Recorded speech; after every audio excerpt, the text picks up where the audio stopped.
Hi, everybody. Welcome aboard.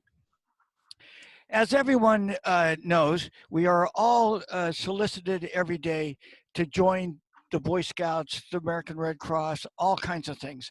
We're constantly being solicited to join, and I know less than anyone else.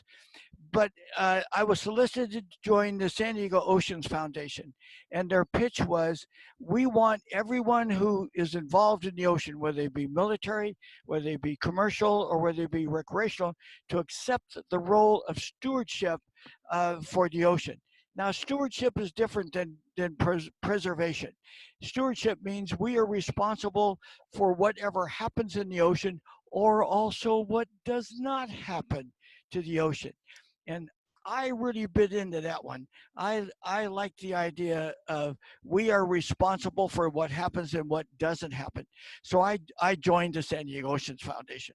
Shortly after joining, the president, who was retired Admiral Box, and he was what you call a brown shoe. He was an aviator, not a seaman. Um, and he said, Dick, we are taking concrete, broken up concrete, putting it in landfill. That's never going to break down. Can we not make man-made reefs out of it and put it in the ocean? I said, yeah, I mean, sure. How hard can that be? I'll take that project on. So I got my secretary and we got a hold of everybody around the nation, all your cities, and we said, is your city involved in making man-made reefs offshore? And if you are, tell us about it. And so we collected a lot of information. Within that, we contacted one of the organizations we contacted was the Artificial Reef Society of British Columbia, and they told us yes, but we're using ships, not concrete. And I said, fine, I'm in concrete, so that's that. And so we submitted our report. The San Diego Oceans Foundation acquired all the broken up concrete from the state of California, because if you remember, we had some really bad earthquakes and some really bad things happen. So they tested all the structures um, out in the valley, and then when they got done, they had all this broken up concrete where they had destroyed it, and they trucked it over to San Diego. We took it off Pacific Beach, and we made a reef out of it. So I, did a good job. It's all over.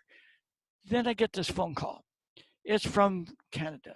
Canada said, hey, guys, we got a ship left over with the Yukon, and we're trying to find a home for it. The most favored port for the Yukon was San Diego, and the last port of call for Yukon was San Diego. So, hey, won't you guys maybe think about taking the Yukon on and making a reef out of it, just like we did up here in Canada? At the time, my dive partner was Frank Birdsong, and he should be on this event right now. And he was a senior program manager for Raytheon, and they were the ones who did the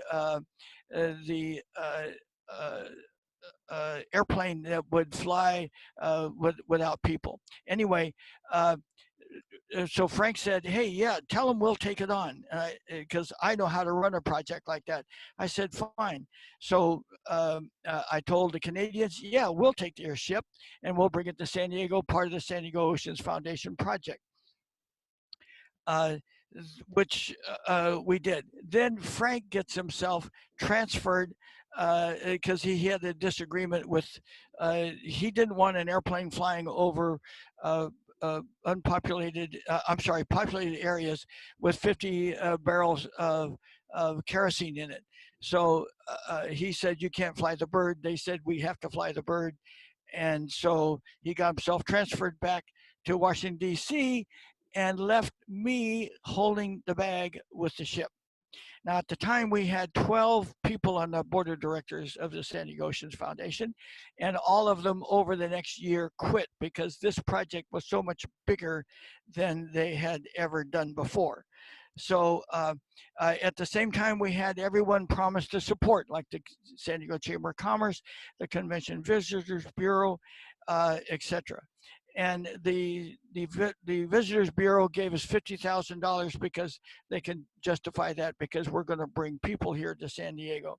But the project cost $1.5 million. The only way we could raise that kind of money was the divers themselves got together and through the organization San Diego Ocean Foundation, and we had fundraisers, we had all kinds of things going on to raise money to bring the Yukon, and of course, DUI, we donated $10,000, loaned them $10,000 more, and $500,000 later, which that's how much we had invested in the thing, we made the project go. So, and we raised a certain amount of money, but everyone didn't believe the project was actually going to come off because the ship was still up in Canada. Now, the Canadians were supposed to clean it and make it ready for us. Uh, uh, they they didn't get it cleaned the way it was supposed to. At any rate, what we did was I had a donor here in San Diego who wanted to remain nameless, but he gave me $50,000. I put $30,000 with it. We found a company that had just built a brand new tugboat. Now, this tugboat they had was designed to pull ocean liners, big ocean liners, and it was an extremely powerful vessel. When they pulled the Yukon out of British Columbia, they were pulling it at 9.5 knots. Now, 9.5 knots is far faster than you ever normally tow anything. Anyway, they they were towing it down to San Diego. When they got off about somewhere near San Francisco, they got in a big storm. It broke the tow line, and there the ship for 5 days bounced up and down outside there in the storm. They were finally able to get a line on it. They towed it into San Francisco, changed the bridle, and put a much bigger tow line on it, and then towed it from there down to San Diego. So anyway, we finally had the ship arrive in San Diego, and after that, everything changed. Everybody believed that, hey, the Yukon is for real. It's here in San Diego. So now let's get on with it. Um, the city gave us a pier down in National City. In fact, it's the pier where you bring all of the cars in from foreign suppliers, and they let us use that same pier. So we were in there with all our brand new cars. So if anybody wanted to steal one, it wouldn't have been that difficult to do. Um, we needed a lot of extra equipment. We got a hold of Hawthorne, who is the local Caterpillar distributor here, and we said we want to borrow a generator and a forklift for 3 months. We gave it back to them a year later, and every month they serviced the forklift, serviced the generator, and it was just incredible. Anyway, we had a scaffolding company. As we took the ship apart inside, particularly in the boiler room, um, we uh, uh, uh, we had to have scaffolding in there so we could clean up the thing. A trash company gave us two of those big containers that you see on construction jobs. We had a scrap company gave us top price on. We were a copper mine for 3 months because we were taking all the wire out of the overhead. You can't have any wire in the overhead because the ferrous metal that holds the wires in ultimately will deteriorate and come loose. When it does, the wires then come down and divers get tangled in them and can be injured that way.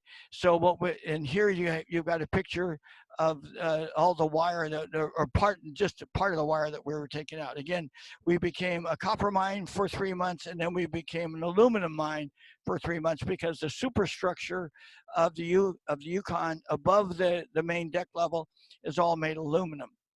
Um, then we had the guns. You can't sell a gun in a ship with an operating gun on it because that's how they start revolutions and the like. This right here, this is the aft gun anti-aircraft gun. But what they did was they simply sawed off the barrels, laid them on the deck, and then when they gave it to us. So what we did is we picked up the barrels and welded them back on. So now if you will, the rear anti-aircraft gun is a real anti-aircraft gun. On the bow you have anti-ship guns. This is a picture of the anti-ship gun, and when they gave it to us, of course they had taken the barrels off. So here you have a picture of the gun without the barrels. So that doesn't look very good for divers. So what we did was you could rotate that those gun barrels or the receivers straight up. So we took uh, uh, uh, one of our guys worked for the Caltrans, and we took lamp poles that had been damaged by cars hitting them.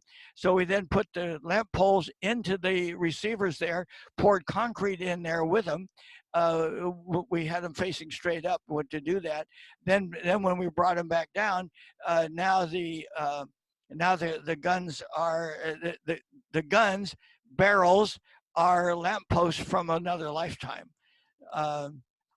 And there they are. In fact, you can see how thin the gun barrels are. A real gun barrel would be at least a half an inch thick, and those were 5-inch.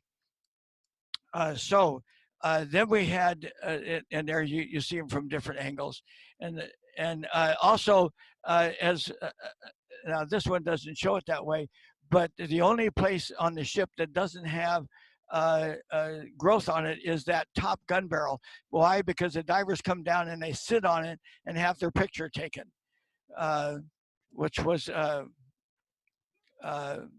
and that by the way is our my director there. That's Jack, and he of course works at DUI. So anyway, okay, so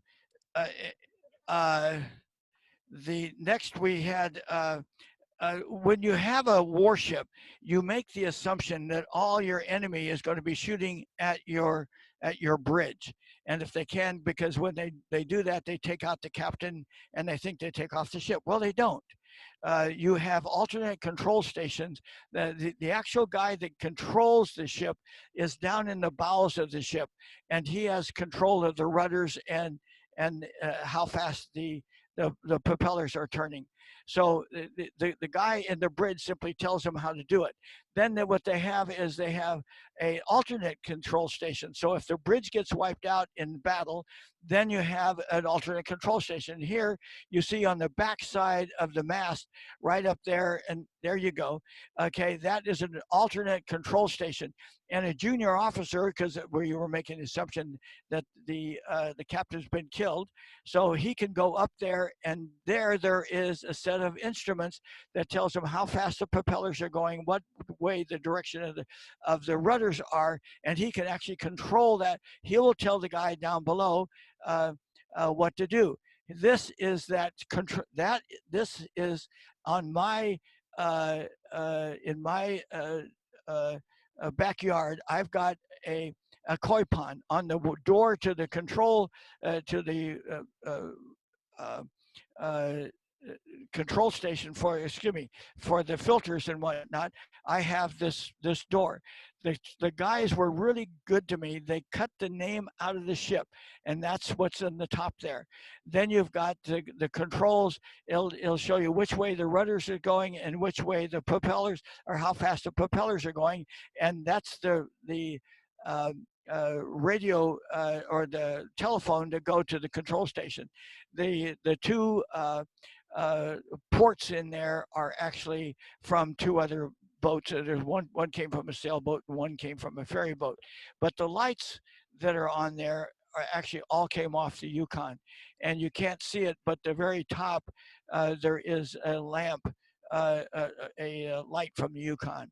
So that's what that's for, and that's after it's been underwater for a few years. You can see the growth has come all over it, but that square right there in the middle of the, there you go. That is where it used to be. That used to be the control station for the ship. Uh, Now, then we had the engine room. Uh,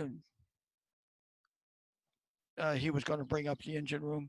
Uh, in the engine room, you had the boilers, which created steam, and then it went into the engine room where the steam went through steam turbines, and that's the steam turbine there. There's two of them, one for each shaft, and that was used there. That okay. Now the Navy borrowed this ship because they wanted to test some concepts of degaussing. So what they did was they wrapped the ship in cables and ran current through it. Now, also the SEAL teams came to us and said, "Hey, look, can we borrow the ship and do some uh, exercises on it?" And I said, "Yeah, sure, because we're going to sink the thing anyway." So what they did was, if when they were in the Gulf, the Arabian Gulf at the time, they had ships coming out and doing things we didn't want them doing. But what they would do would be they took all the handles off the outside the doors, and they if we came aboard your ship with helicopters, they would just turn around, go back into their home waters, like Iran, and and once they got into their home waters, we had to lift everybody off. So what we did was we went in, and here you see this big hole in the top. They lay this charge on the top of it, set it off, and that opens a big hole. Then you can have our SEAL team guys go aboard and take over the ship. And that's what happened. When the SEAL team guys did that, they said, "Mr. Long, can we do exercise on your ship?" I said, "Yeah. I mean, like I said, we're going to sink it." They said, "Can we do live fire? Because we're going to scar the paint one day." I said, "I don't care." So as soon as these guys started talking about live fire, they started talking like little kids. They were very stoic until the time we started talking about live fire. So they really got excited about that, and it was quite interesting to, or actually pleasure to watch them, because they had these great big bad SEAL team guys. When they start talking about live fire, they start talking like little kids. Anyway, we also then had you're supposed to have now the picture of the captain's toilet. Okay, Jack. Okay, Jack's looking for the pic. There you go. Now, what? That's of course when the thing's above water. One of the places that the divers like to do, they like to go down, sit on the captain's toilet, and take their picture. They also had the captain's bathtub. It was made of fiberglass, and the divers would go and lay in the captain's toilet and have their picture taken underwater, of course. Then somebody decided that they wanted the captain's bathtub, so they took it out. Now that took quite a job to remove the captain's toilet from the ship. I'm sorry, the captain's bathtub from the ship, and it's made of fiberglass, so you're never going to use it in your home. So I don't know what they did. Maybe somebody is puts ice in it and uses the uh, to cool beer. I don't know. Anyway, that's that. Um, when they were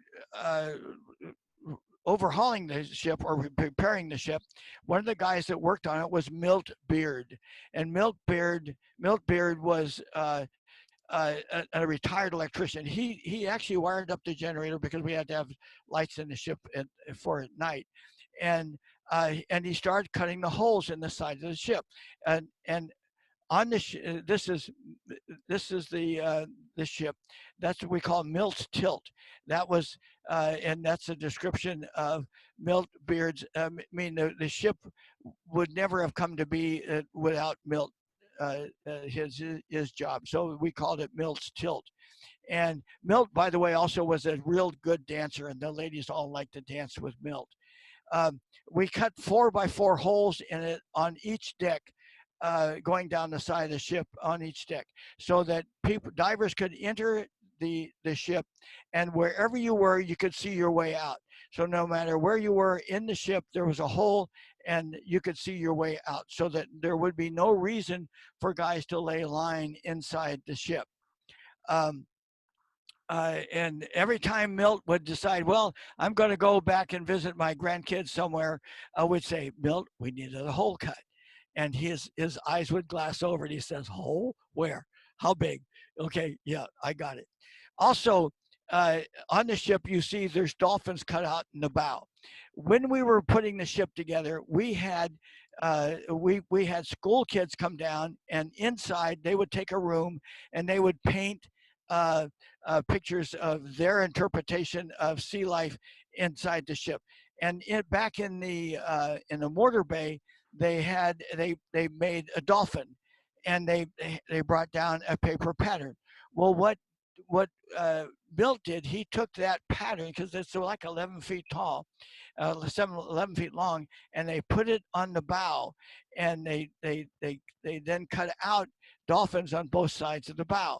And when anytime anybody tells you they're a Yukon diver, you say, "Oh, really? Have you swam through the dolphins?" If they haven't swam through the dolphins, they aren't a Yukon diver. And what we would do is that's a picture of the dolphins right there. That's from the inside.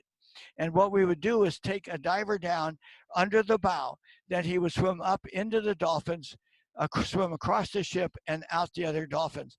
When he did that, we then swam through behind him, shook his hand on the other side. Now he is, in fact, a Yukon diver.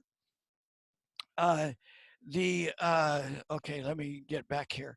When we were cleaning the ship up and getting it ready to go, we would bring hamburgers and hot dogs down for the divers on the weekends, and we called them Yukon dogs and Yukon burgers. When we had to have a regular company, a licensed contractor to clean the fuel tanks. So whether water tanks or fuel tanks, they all have access. So we cleaned them, we opened them up, cleaned them up inside, then filled them full of water and capped them off. Just before the ship went down, all your local TV stations came down and did their evening broadcasts off the Yukon, and they did them in various different places on the ship.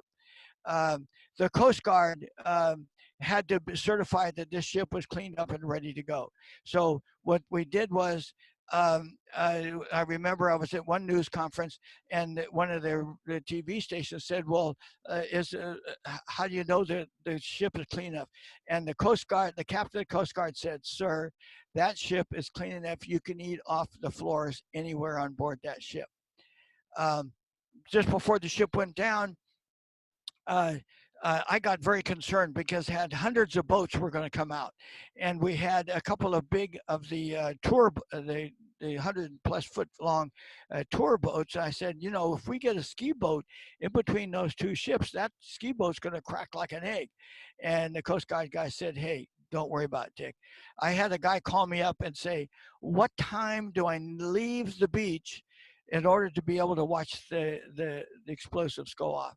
And I said, you're going to be in a kayak amongst all those boats, because the water was 100 feet deep. You couldn't put an anchor there. Anyway, before the ship went out, we had to close off the boiler room. The boiler room has got so much stuff in it, there's no way you can make it safe for a diver to go in there. So, and what we did was we took all the doors off anywhere in the ship except for the boiler room. Then we welded those shut. So what they did was they floated. We had 4 foot of freeboard before they flooded the engine room. But once they floated the engine room, we only had 18 inches of freeboard. It took that much of the buoyancy out of the ship. And when we anchored the ship, getting ready to sink it, we put her on a 3-point moor, had her going bow into the waves. We thought that would cover everything there. Unfortunately, that didn't. Once we had the 3-point moor, the wind changed, and the waves started coming in from the side of the ship, and she started taking off the water. And at 1:15 in the morning, the ship sank, and on her own. Now we had Doug Geppert he was a retired Navy commander, and he was an engineering officer. He was in charge of the ship all the way through the cleaning and whatnot. Did a superb job. And right there toward the end, we had John Boyer was the chief safety officer, and in charge of the divers that had to inspect it after it went down. He in turn, his chief assistant was a lady by the name of Ellen. Now, Ellen was a really good-looking gal, and she happened to be working for DUI at the time. And she met Doug Geppert. Well, a couple of years later, they became involved, and a couple of years later, they got married.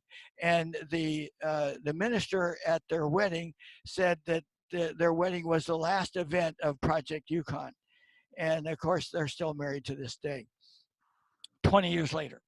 Anyway, when the ship was down, it started collecting all kinds of marine life, and the first babies born were we called them Yukon babies, and they were blacksmith fish, which they're just a little fish about that big, but they're very colorful. And we were all really excited about that. Now here you see strawberry anemones, or Corynactis is their proper name, on board the ship. We also had Luminescent Enemies, the big white ones. Those are those. Now, ordinarily, you never see those in San Diego in less than 130 feet of water, because the water's got to be cold. And for a number of years, the cold water, and where the Yukon was, they have a lot of current. Wait a minute. They have current going by, not a lot. I mean, you can still dive on it in that kind of current. Here again, you have the strawberry sea anemones, and you have the Luminescent Enemies off to one side. However, in today's world, because the water got warmer, they're not there anymore, which is really unfortunate. At the 10-year anniversary, and here you can see all the growth. I mean, the ship is just covered. And just, she exceeded our expectations. At the 10-year anniversary, we made a time capsule, and we took a lot of the publications when the ship was put down. It's in a 4-inch diameter plastic piece of PVC pipe, and we put caps on both ends. On the very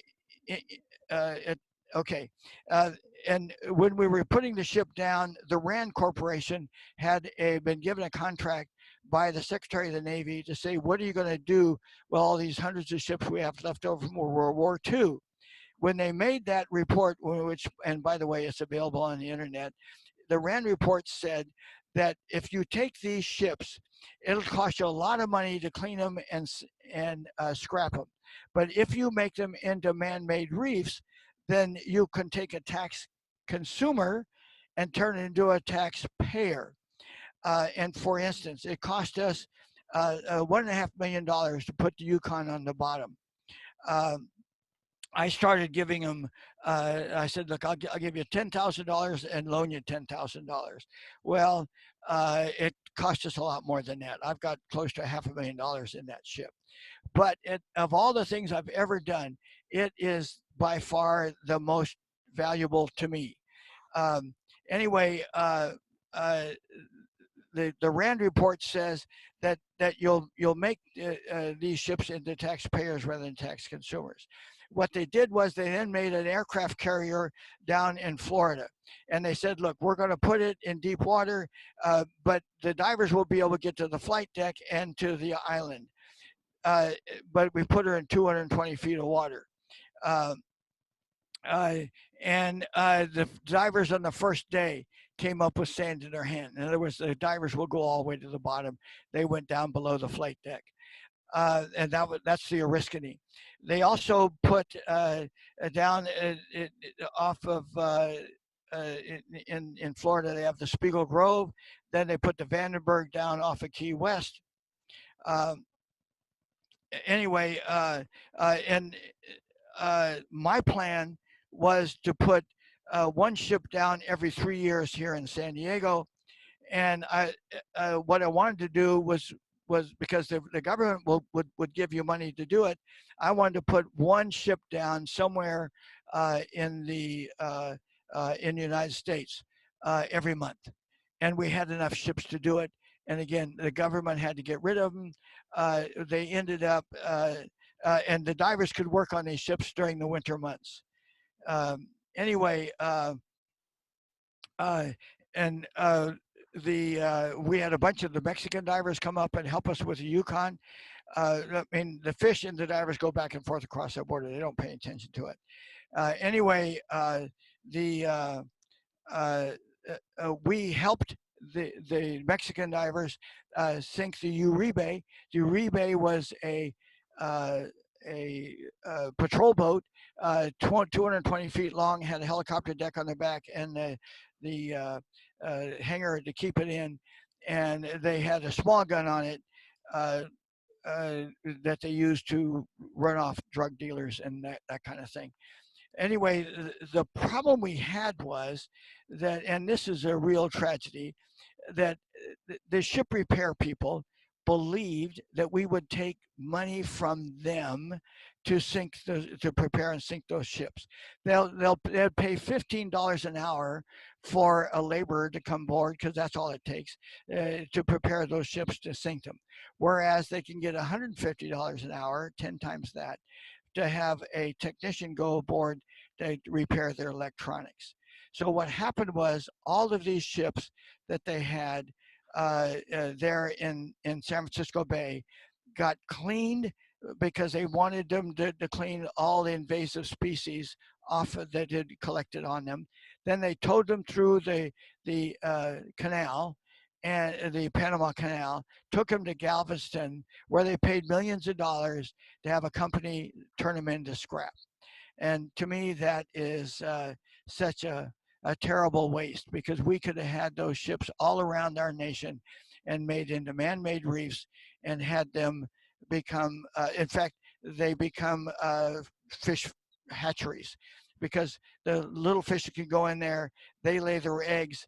The big fish that can't eat them, so they grow up, they have more babies, and I mean, it's a tragedy. So most of the ships now that were in San Francisco Bay have now been turned into scrap, and you can't get enough money out of that to do very much.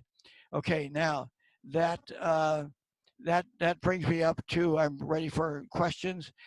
Next week we're going to talk about, as a result of last week, a person who, and I meant to write his name down, asked to learn about materials we make dry suits out of, and particularly the CF200 material. The CF200 material is the toughest material to make a dry suit out of, and the CF200 material is the result of a failed experiment. Now, I'll give you all the details of that next week. Jack.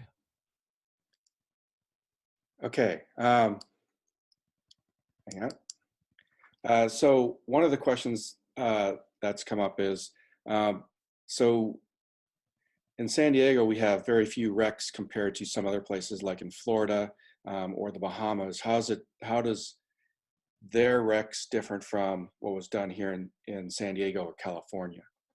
Oh, immensely, immensely. One of the things you have in Florida is that you have all these drug cartels trying to smuggle drugs into the United States. And what they'll do is they'll get an old freighter, they'll get any kind of a vessel at all, as long as it runs. Then they'll bring it in offshore Florida.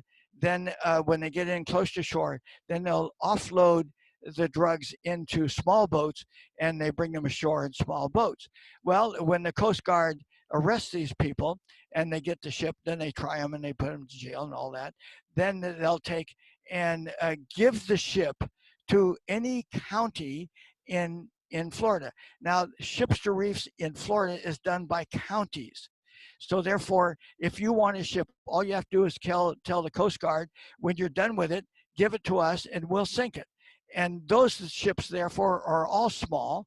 They're all what you call coastal freighters, and they're nowhere near the size of the Yukon.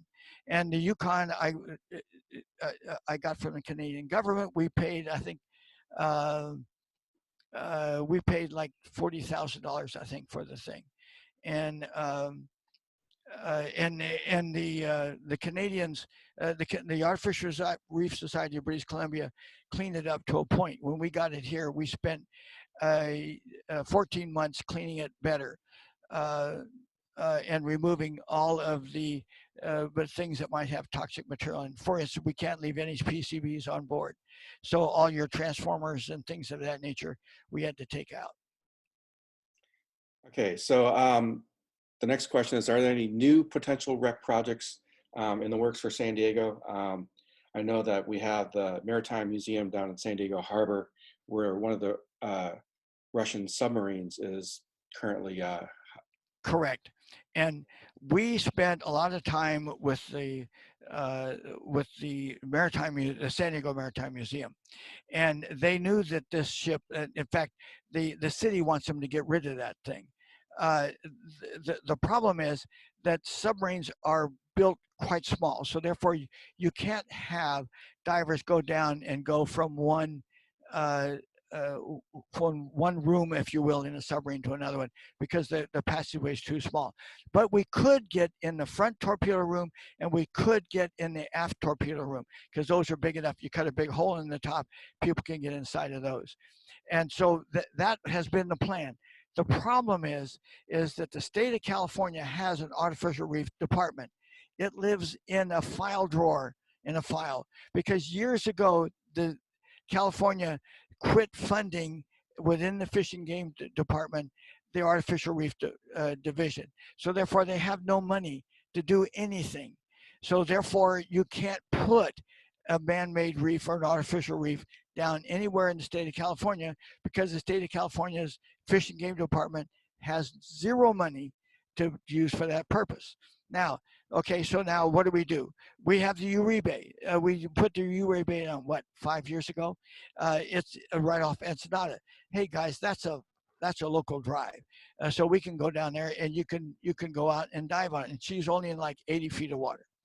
And they have a boat. You can buy a ticket and go dive on it. They want to take the Russian submarine. The problem is we have to get a permit to take the Russian submarine out of California. We can't get a permit to take the Russian submarine out of California because the Artificial Reefs Department, the California Fish and Game, it exists, but it's not funded. So therefore, we can't take the submarine out. The submarine is leaking. What they're probably going to end up doing is doing what the Coast Guard calls deep water disposal.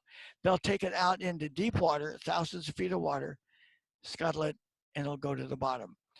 But right now, the Mexicans want it, and it's called the Baja ships to reefs, and you can find them on the internet. And they want it. We want to give it to them. Right now, we don't know that we can. So just there's also some for the people who came in late. Just do a quick review on how you got involved again with the ships, the reef, and sinking of the, getting the Yukon ready for artificial reef. The San Diego Oceans Foundation had their purpose for being was, if you're going to be in the military, or if you're going to be in the commercial, or you're going to be in the recreational area, and you use the ocean, they want us to accept the role of stewardship for the ocean. Now, stewardship is different than preservation or protection. Stewardship means we are responsible for what happens. Either it happens, or we're also responsible for what does not happen.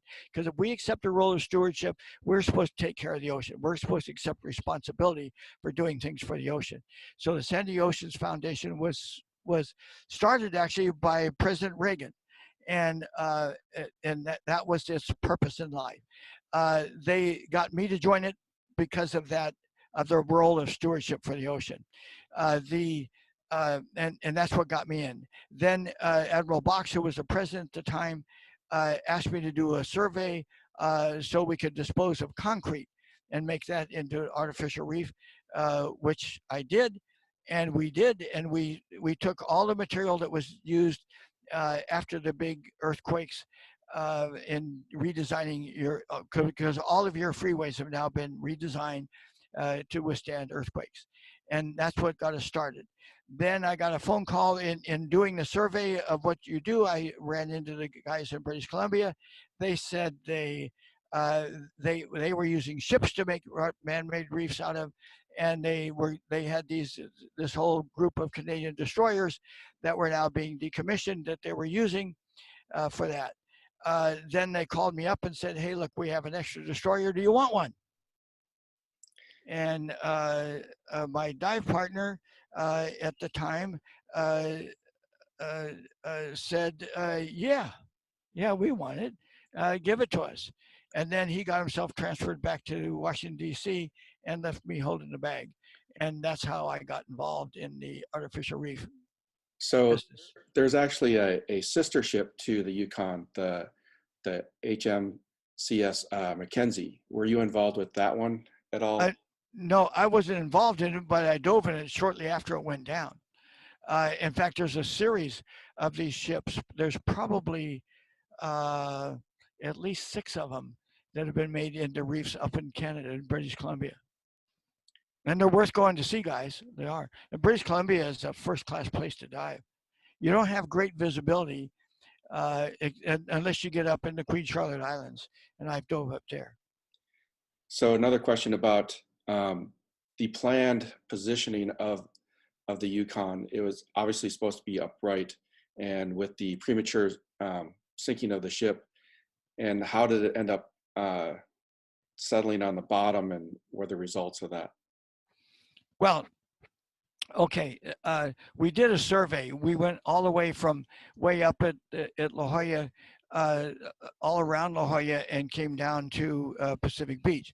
What we wanted to do was put the Yukon in a place not that doesn't have reefs in it, because what we don't want to do is be stealing fish from the reefs. What we wanted to do was put it in a place that is sand for a great distance. So where it is, it's sand for a great distance. And also we call it Wreck Alley because there are a couple of other boats out there. There is an old Coast Guard boat out there, and then Kelco had one of their boats that they decommissioned that got sunk out there. So there's at least 3 of them. There's also a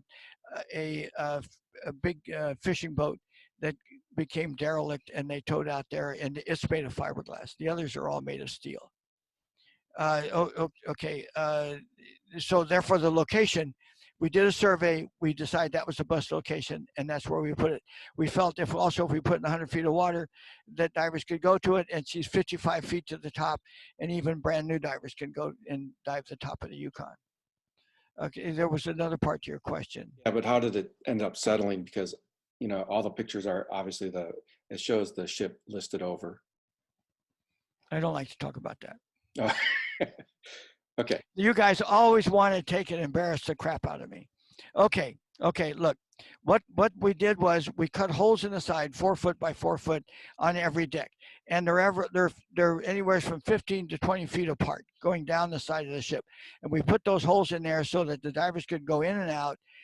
And wherever you went inside the ship, you could see your way out. Now, and that we had 4 foot of freeboard when we did that. So that's not going to be a problem. Then what they did was, and we had people from Canada we hired to sink the ship because we had never done it before. We wanted it to be done right. So what they did was they went inside and they put 6 explosives, explosive panels down the side of the ship. So therefore, in theory, when you set those off, she's going to go down in less than 3 minutes. But what they did was they wanted to be sure that the water would flood the boiler room at the same time that did everything else. So what they did was they flooded the boiler room. Well, when they flooded the boiler room, because, and again, remember, we sealed it off so nobody could get into it. So when they did that, it dropped the ship 2.5 feet in the water. So therefore, rather than having 4 feet of freeboard, we now only had 18 inches. And when they went out and put it in 3-point more, they put it in with the bow into the waves. So even then they thought, man, that's not so bad. So the problem was the wind changed during the night, and the waves started coming in from the side. And when the winds came in from the side with 18 inches of freeboard, hey guys, water's coming in those holes. And once they started flooding the holes, it was no way you couldn't have pumps big enough to stop the water or to dewater it. They shouldn't have flooded the boiler room until just before they sunk it. So the next question is, when was the last time that you dove the Yukon? Oh God. Okay. It's been over a year. It's been over a year. I used to dive it a lot. I mean, I know every nut and bolt on the thing by its first name. So recently we've also had some different storms and stuff going on in San Diego, and the wreck has been deteriorating. One of the most recent things that you can see on the ship, if you dove it before and then to today, is these, I guess the main stacks have now separated from the ship somewhat, and they have dropped down to the sand. And there's also the rear radio tower right by the aft guns has been bent over, laying down on the ship. So how that happens, I don't know. Someone hooking an anchor on it, I don't know. Actually, we anchored to that thing all the time. And of course, it was never meant to be used as an anchor. And oftentimes, when boats go out there, the first guy will put a line on it. Then the next guy will anchor to him, and the next guy anchors to him. So you could end up. I've been out there and had 3 boats in a line anchored to that one. I think it was a place to hang flags from. Hang on a second. So yeah, it was the smoke tower that collapsed. I'm just getting confirmation from one of our local divers that dives it pretty regularly. Has anyone found this 10-year time capsule? Not that I know of. And 1, 2, 3, 4. I'm trying to think of the guy. Because Robin was the one that. Yeah, no, Robin Jakeaway was the guy I gave it to, and he said he would hide it. But I said, make sure somebody knows where it is, because again, we wanted at July of this year, we wanted to pull it out and have another party and open it up. Yeah, so everyone knows that this July 15th is the 20th anniversary. That's right. And so hopefully, with situations change going on with the social distancing and all that stuff, and hopefully we'll have a boat go out and we'll do another special event for that. Let's see. We have a lot of people suggesting topics for next week. So any last minute questions here, anybody? Besides Mike, did anyone find his big blue light? So Mike made it into the presentation because he dropped his big blue light. I was there. I tried to find it, but I assume it rolled under. I've had divers tell me that what you want to do is when you get on the ship, you want to go down to the port side, the left side of the ship, and it's just a few feet off the sand. At least it was last time I was there. And you could go by and you can find weight belts, you can find knives, and you can find lights, all kinds of things. It's like a store down there. Because and that's when you would have 3 or 4 boats every day going out to it. I don't think they have that many going out there now. In fact, one of the points was, if you look at building an artificial reef system, it's just like if you're running SeaWorld or the zoo. You've constantly got to have new exhibits. And what you have out there is an underwater museum. That's exactly what it is. And therefore, you need to be putting new things down all the time. uh, to keep people coming back. If if you dive on that ship, if you dive on the Yukon when it first went down and wanted to go everywhere in the ship, it would take you 60 dives to do it. And therefore, if you put more ships in there, even if you don't, maybe you don't want to get down to the bottom of the ship. Okay, that's not a dive that's going to excite you. Uh, but if you keep putting new ship in there, if you put a new ship down every 3 years, after about 12 years, there's no way any diver is ever going to see all of it. He can go back time and time and time again and always see something new. Okay, another question. So is there been any scientific research that says how much the Yukon has helped our area or not, as far as like bringing in? Yes, there was. We did a study. In fact, when the San Diego Ocean Foundation now is closed, and it's a tragic that they did that. But we did it. We had the University of California do an economic study, and they also did a marine study on there, and about the pluses and minuses and all that. And then we put all of that information out on a CD. I think I still have one here somewhere. If anyone is interested, we can get that information for you. Now that was done a long time ago. It was done about 3 years after the ship was down. So you had 17 years now. But we can always, um, if there's interest there, because look, in my founding DUI, we set a lot of records, world records for just a whole bunch of stuff, and we did it. We did the deepest dives, the longest dives, all that sort of thing. But 100 years from now, nobody's going to know we were here. But the Yukon's still going to be here. It's not going to go away. It's going to be here, and I can say that I can proudly tell my great grandchildren that I had a part in that. And even there's a place there that's got my name, and there's a plaque on there that's got all my family members' names on it. Um, so I really think that's something that we should do a lot more of. Yeah. So those plaques, are those located behind the bridge? No, there's one of them. There's one of them on the outside of the front of right underneath where the bridge is, and then inside there's a combat control center, which you had a picture of, which I didn't catch when you had it up.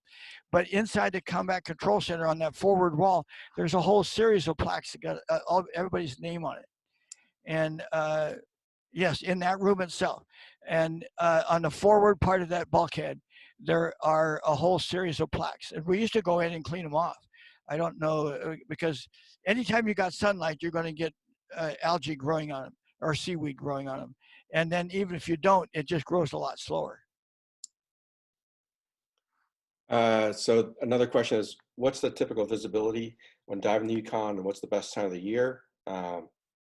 Okay, summertime, July through October is when you're going to have the clearest water there, and that's when you're going to also have the warmest water there. The average visibility in the summertime is like 25 feet. I have been on there when you could, the ship is 42 feet across, and I've been on there where you can see from one gunnel to the other across it. So I've had that much visibility. I don't dive on there unless when I've got less than 15 feet, because I think going in, you can see limited amount of the detail of the ship. And so you can dive on the outside of it, but don't go in it when you got less than 15 feet of visibility. Yeah, no, I've dove the Yukon many times, and you will dive it on some days where there's a lot of surge. Visibility is not great. You still have fun. There's a lot of stuff to see on the outside or on the inside. There's a lot of growth, a lot of nudibranchs on the outside. There's a lot of schools of fish swimming around. And then you can turn around and later on that afternoon, the same day, you can also turn around and you get like 60 foot of viz. It's because you're also subject to the currents and the tides in the area. Yeah, the tide changing. Right. Change. Yeah, incoming tide is the best. So so this is what we have for this week. Just as just to wrap this up with a last couple things. Come back next week at 1 o'clock Pacific time. we are going to, Dick's going to talk about DUI's dry suits or dry suit history in general, and also our innovations with that and some of the CF200 material and some of the different materials or innovations that we put into dry suits. And remember, the CF200 material was a failed experiment. But like a lot of things, we said, this stuff is really tough. What can you do with it? And the rest is history. So thanks for coming, everybody. We'll see you next week.